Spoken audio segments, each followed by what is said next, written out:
정부 규제? 우린 그런 거 몰라요. 지방 중소도시 집값 상승 여전하다. 분양권 전매 가능한 중소도시 청약통장 가입자 꾸준히 상승. 청약통장 가입자는 지방 중소도시만 상승하나요? 지방도 3.3제곱미터 분양, 평당 분양가 처음으로 1000만원 돌파. 9월 말 기준 300만원이었는데 그렇죠. 제곱미터당 해서 1002만원 하면서 분양가격 높다. 평균 분양가격이란 말이 굉장히 위험한 거란 거 아세요? 예를 들어서 지방에 그냥 급지 따집시다. 1급지, 2급지, 3급지가 있어요. 여기에 분양 많이 되면은 평균 분양가격이 떨어지는 거고, 여기에 분양 많이 되면은 평균 분양가격이 올라가는 거예요. 제가 이 기사를 쓸 수도 있는데 저도 거짓말을 할 수는 없으니까 말씀을 드리는데, 직방에서 평균 가격이 하락했대요. 근데 저는 그걸 쓰지 않았어요. 왜? 평균의 오류가 있으니까. 통계학을 배우면요, 평균의 오류는 여러 가지가 나올 수 있어요. 표본은 어떻게 잡느냐, 극단값이 있느냐, 이런 것들을 비교해 봐야 되는 거죠. 자, 예를 들어서 제가 IT 업계 사람들의 연봉을 조사해 보겠다. 한 5천 받는다고 합시다. 또 한 명은 한 4천 받는다고 합시다. 그리고 2천 받는다고 합시다. 누군 또 한 명 했더니 이 사람은 또 완전 초임에다 해가지고 막 1000만 원만 갑시다. 그리고 마지막에 선택한 사람이 빌 게이츠라서 월 막 3천억 번다고 합시다. 그러면은 IT 업계 평균 연봉은 600억 2,400만 원. IT 업계의 평균 연봉은 600억 2,400만 원이다. 저 오늘 방송 여기까지만 하고 지금부터 IT 공부하려고요. 고생 많으셨습니다. 이러고 갈까요, 제가? 그럴 수 없죠. 극단값이 있으니까. 이런 경우를 생각해서 평균을 함부로 쓰면 안 된다. 그러니까 이 평균 쓰는 거는 문제가 있다는 거죠.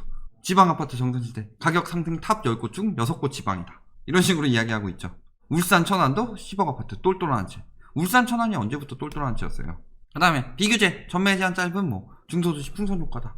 그러니까 지방 아파트 제가 위험하다고 찍어주는 곳들은 어떤 곳들일 가능성이 높아요? 풍선 효과가 들어가서 비정상적으로 거품이 끼는 곳들, 이런 곳들이 문제겠죠.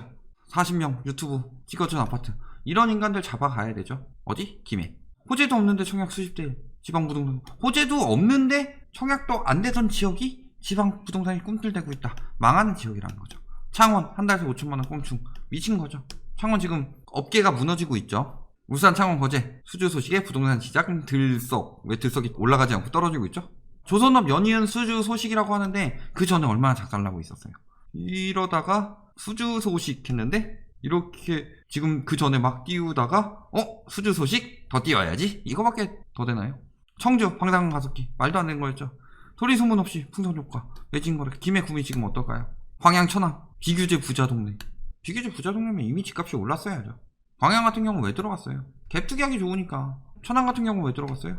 비규제니까. 이유 없죠. 부자 동네는 아니었죠. 창원 어디에 나오죠? 원주의 힘. 자, 하나씩 봅시다.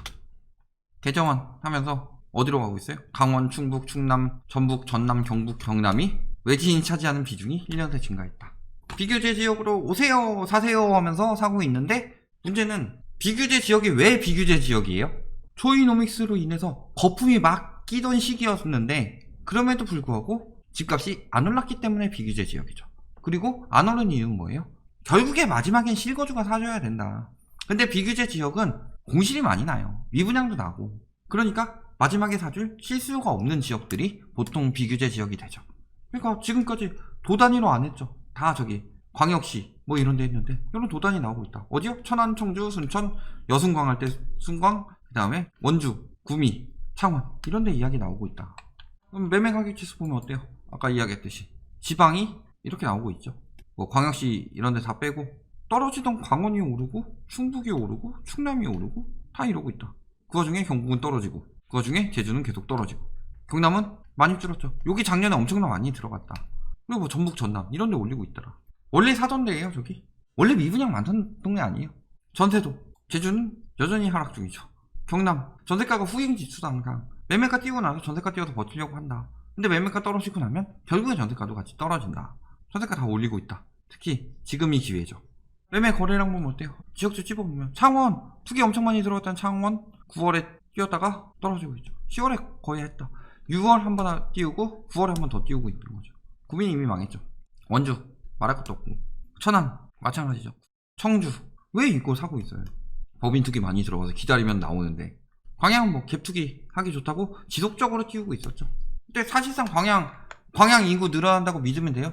광양 인구수의 허점, 공무원들이 실적 채우기 위해서 여수나 순천에서 인구수 끌어온다. 그래서 인구수 그래프를 보면은 12월 1, 2, 3, 4, 5, 6, 7, 8, 9 하다가 그때쯤 똥줄 타니까 8월이나 9월쯤부터 10, 11, 12월 하고 다시 올라가고 광양이 핵심이다. 전체적으로 그리고 인구는 감소하고 있죠. 거기다가 지금 광양 쪽이 이제 제조업이나 뭐 제철 이런 거 쪽이나 여수 산단 이런 쪽으로 많이 출퇴근하는데 지금 거기가 상황이 좋냐? 그나마 좀 나아진 거죠. 코로나 이후.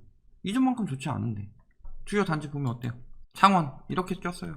이거 지금 이렇게 낄 동네예요. 창원 지금 망해가고 있어요. 창원 성적 올랐다가 금세 다시 떨어지고 있죠. 비싸게 사줄 필요 있어요. 광양 맨날 하고 있다는데 그냥 천천히 올라가고 있죠. 광양에 거품 낄 수가 없죠. 근데 갭투기꾼들이 비싸게 사가지고 비싸게 내놓고 있다. 그러면서 요런 가격으로 팔리는 것들 보면서 뭐 한 500 했다가 갭 2,000원으로 팔았다. 아주 일부 극히 일부 사례들만 가지고 이야기하고 있다. 이게 밑으로 파는 경우도 굉장히 많은데. 그러니까 뭐라 그래요 이제?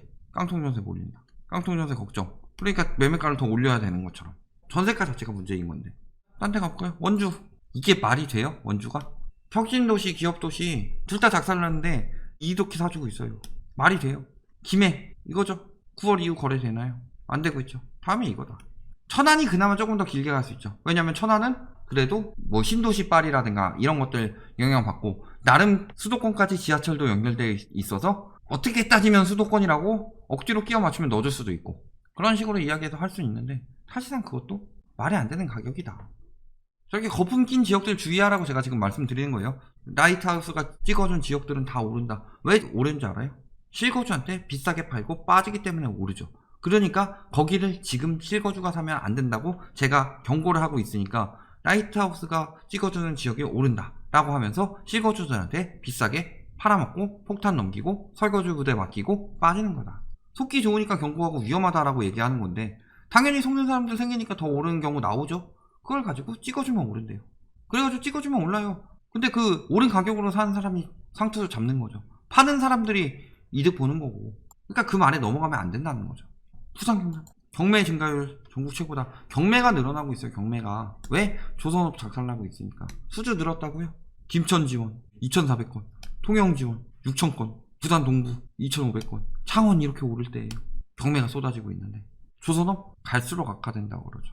실업자들은 늘어날 것이고 지방 경제는 더 안 돌아갈 것이고 자영업이나 이쪽에도 영향을 줄 건데 무슨 유동성이 저 지역에 들어간다고 집값이 올라요. 저거 다 투기꾼들이 외지에서 가져와가지고 가격 띄우는 거잖아요. 버스 타고 와서 그거를 그 가격에 안 내릴 것 같아요? 걔네들 지금 버스 타고 온 애들 지금 엄청 후회하고 있을걸요? 법인해가지고 막 샀는데 실익공 대책 나오고 그러니까 이제 비규제 지역 가가지고 사는 거죠. 가서 사면은 후회 안 할 것 같아요. 오래 못 가요. 갭 작아서 절로 가는 건데 팔리지도 않고 보이스만 계속 내다 보면은 집값은 떨어지고 그러면은 결국에는 특히 마지막에 사줄 실수요들이 없는데 왜요? 일자리가 줄어드니까. 그렇다면 굳이 일자리 없는 거기에 남아있을 필요가 있어요? 저기는 다 산업도시라서 산업 때문에 된 건데. 제조업 경기 어때요? 4분기 외환 금융위기 수준 못 벗어난다. 체감 경기예요. 체감 경기. 지금 최저치다. 4분기 그래도 좋다고 이렇게 해주는데 항상 예상은 틀리죠. 항상 더 좋아질 거다 예상하고 있는데 예상만 맨날 그렇게 나오지. 원래 3분기 때 뜨는 거 아니었어요? 다 3분기 때 뜨는 V자 반등한다면서요. 근데 지금도 이 모양이에요. 3분기 올랐어요? 오히려 떨어졌죠. 4분기엔 조금밖에 안 오른다고 했는데 오를까요? 요것도 두고 봐야 되죠. 순천 제조업 경기 안 오르. 여승광 지금 비싸게 오를 때냐. 울산 얘기했어요. 취업자 감소폭 확대. 아까 이야기했죠. 울산은 조선도 있고 정유 그 다음에 자동차 이런 쪽인데 자동차 지금 수출 잘 안 되고 있죠. 정유는 진짜 말할 것도 없이 작살났고 그 다음에 조선 작살나고 있다고 그랬죠. 돼요. 그 다음에 충청권 어두워진 고용시장 천안 청주 오를 때예요. 부산 지역 취업자 감소. 부산 왜 조정대상 지역 풀었다고 해서 뭐 해수동 이런 지역 오르는데 해수동은 그렇다 칩시다. 거기 뭐 지들 말대로 똘똘한 채 하니까 거긴 조정대상 지역 다시 들어가서 막으면 되는 거고 다른 지역들은 오를 때예요. 충남 제조업 취업자 급감. 경제가 이렇게 안 좋다. 그래도 서울이나 수도권 같은 경우는 굳이 취업이 아니더라도 학군을 위해서 그쪽으로 이사 갈 수도 있는 거고 그다음에 뭐 병원 시설이라든가 이런 것들 교통이라든가 이런 것들이 좋아서 유지가 되지만 저 지역들 같은 경우는 왜 사는 거예요? 대부분 산업단지나 제철단지나 혹은 뭐 조선업 이런 쪽으로 산업 중심으로 발달된 도시이기 때문에 산업이 무너지게 돼서 실업자가 들게 되면은 그 사람들이 일자리를 찾아서 떠난다는 거예요. 그리고 그 산업으로 발전했기 때문에 생산 가능 인구의 유동성이 굉장히 중요하고, 생산 가능 인구가 많이 있고 생산 가능 인구가 돈을 잘 벌어야 그 지역의 집값이 뜨는 거예요. 그런데 되도 않는 외지인들이 우리가 몰려가서 작전하면은 집값 뜨겠지. 몰려가서 작전해서 집값 띄워요. 그리고 몇 명은 성공적으로 팔고 빠지겠죠. 한 1-20% 정도. 그리고 나머지 80%는 더 올려받을 수 있다는 그 1-20%의 말에 속아서 기다리고 있다가 이들이 팔고 빠지는 동안 못 팔고서 나중에 뚝 떨어진 가격에 팔게 된다. 그것도 오히려 그들한테 사는 경우까지 생긴다. 인구 감소 어때요? 광양시 인구 12월에 띄우고 쭉 떨어져요. 15만 뭉게 늘 이랬어요. 12월 1, 2, 3, 4, 5, 6, 7, 8, 9, 10, 11, 12월 1, 2, 3, 4 고점이 계속 떨어지고 있었다. 광양 인구수 증가한다고 막 나왔거든요. 보면 어때요? 12월 1, 2, 3, 4, 5, 6, 7, 8 12월 더 떨어져서 12월 더 떨어져서, 그러면 이 추세는 12월에만 인구수 늘리려고 반짝 불법 전입 신고하는데 인구 증가하는 추세예요? 아니면 전체적으로 일반적인 인구로 감소 추세예요? 광양이 원래 이 추세였어요. 이 추세. 근데 12월 이것만 보고 하고 있는 거고, 공무원들 실적 올린다고 말도 안 되는 저기 시청에서 요구를 해서 저출산 고령화에다가 인근 도시로 인구가 빠져나간다. 요거는 뭐 빠져나가는 거는 불법 전입이니까 인구수 맞추려고 전입 신고한 거니까 빠져나갈 수밖에 없는 거고, 그렇다 하더라도 산업적으로 무너지고 있으니까 빠져나간다는 거죠. 부산도 청년 5만 명 떠났어요. 비싸서 떠났을 수 있죠. 서울처럼. 그런데 사실상 청년 인구가 줄어들면 거기 생산 가능 인구 줄어들고, 그렇다면은 고령자들이 집값만 붙들고 있는 거다. 그런 상황에서 더 오를 수 있을까요? 누가 사주는데요? 무너지는 지방부동산. 유지가 아닌 소멸을 걱정해야 된다. 일본 사례 많이 얘기했죠. 수도권 그나마 떨어졌다가 유지되고 있는데 지방 어때요? 작살났죠. 상속도 안 받으려고 하죠. 세금만 나가니까. 그 시기가 우리나라한테 지금 다가오고 있다. 인구 고령화가 일본보다 더 빠르게 되고 있고 인구 감소가 더 빠르게 되고 있어요. 일본은 도쿄가 안 좋아요? 일본 도쿄 좋죠. 그런데 뭐라 그래요? 최근에 아베노믹스 시작하기 전까지 계속 오르고 있었나요? 계속 침체되어 있었죠. 그런데도 지금 와서 우리나라는 그래도 강남은 오르고 그래도 서울은 오르고 이런 식으로 유도하고 있으면서 계속 오른다고 하는데 안 그래요. 우리나라 같은 경우 부동산 공화국이었죠. 닷컴 버블 이후 주식도 사람들이 다 떨어져 나갔지. 채권 뭐 이런 거 다 떨어져 나가고, 그러니까 무조건 부동산으로 다 유도해서 부동산 자산만 70%가 됐다. 그게 한번 작살나게 되면은, 그리고 인구 감소와 고령화와 생산인구 감소가 당시 일본보다 더 빠르게 진행되고 있다. 한번 떨어지면 다시 올라올까요? 그럼에도 불구하고 우린 뭐가 다르다. 뭐가 다른데요? 저금리 평생 갈 것 같나요? 수도권도 이렇게 작살나고 일본 같은 경우도 핵심 지역들도 작살나는 동안 지방은 박살이 났다. 아주 소멸될 수 있다는 거죠. 결론, 지방 거품기인데 매우 위험하다. 황금성 떨어지고 사줄 실수요 없고 비싸기만 하고 절대 사면 안 된다. 특히 우리나라는 일본식 침체 기조가 보이고 있기 때문에 더욱 위험하다. 지방은 내가 사주는 시기가 설거지 부대다. 지방 지금 사는 사람들 제대로 설거지하게 될 것이다. 꼭 기억하시기 바랍니다.